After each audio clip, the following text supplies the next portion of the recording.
just a few brains rattling around in that guy's head. With me now, founder and proprietor of ReaganBaby.com, Megan Barth. Megan, thanks for being here.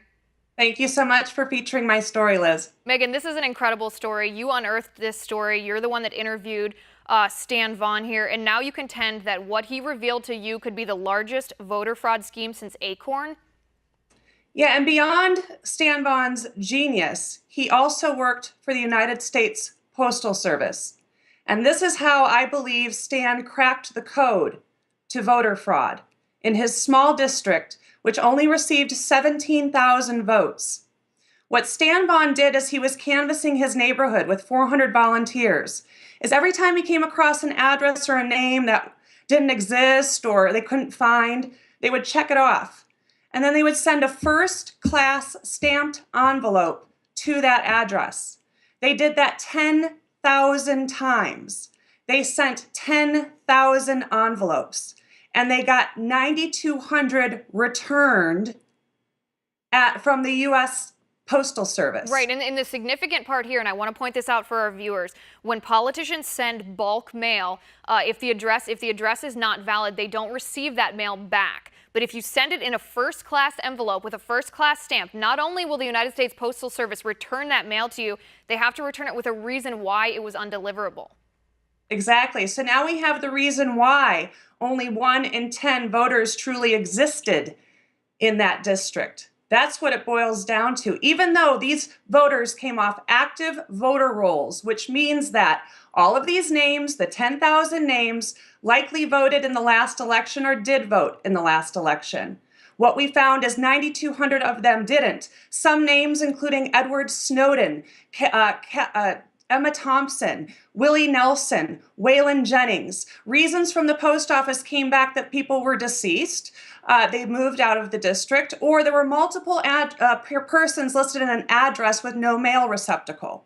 Right, and of these 9,200 that were undeliverable, not only were some of them, a few of them, active voters, because I'm sure there are some errors that are made, but Stan Vaughn did a count here, a sample count of 200 of these undeliverable addresses. 185 of those 200 voted in the 2016 election. That's correct.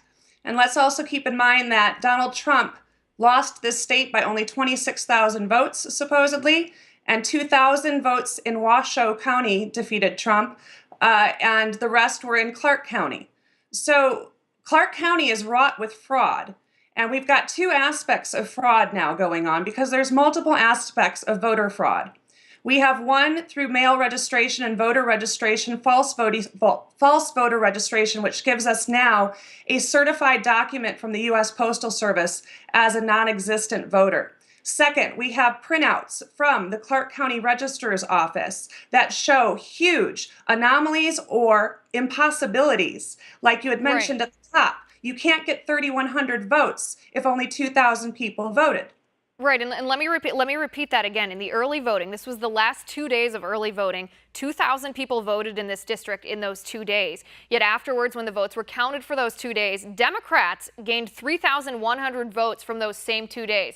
You can't gain 3,100 votes out of 2,000 votes that were cast. That's 135% of the vote. That goes 100% to Democrats. I mean, if this doesn't warrant an investigation, Megan, I don't know what does.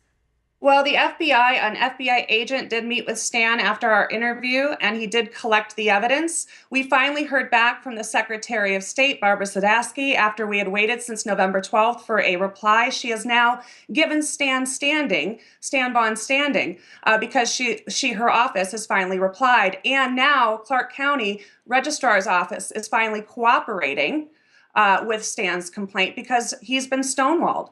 Right, and I think that brings us back to the question of the day, and that's how Democrats, in an election such as this, where we've had James O'Keefe blowing open voter fraud in various states, now Stan Vaughn potentially exposing what could be a massive voter fraud scheme, how can Democrats still not admit that voter fraud exists and could impact elections? Well, Stan Vaughn's district is small, and it's one of 42 assembly districts in this state. 500,000 people voted in this state. Donald Trump only lost by 26,000. Stan uncovered 185 voters that don't exist that voted in his district. Right. So I'm asking for an audit Right, of this. it's absolutely incredible. It's startling that something like this could be happening. Megan, I mean, this is the million-dollar question. Who's behind this? Oh, we're putting all the pieces together, but I can tell you what. There is an illegal immigrant by the name of Astrid Silva who works for Plan Nevada. Plan Nevada is a George Soros-funded operation, and she was featured at the DNC National Convention. She was tapped by the Hillary campaign to get out the vote in Nevada, and I guess she did pretty good, or at least a combination thereof. Yeah, that's pretty incredible. Like I said, it's breathtaking. Megan, as you continue to investigate this story yourself, as the authorities hopefully give credence to this, because the integrity of our votes are on the line here, please check back with us. Please update our viewers on this story because it's quite astounding. Thanks for being here today. All right, guys, we'd like to know your thoughts on the matter too. Tweet me, Liz_Wheeler. We'll be back in 1 minute.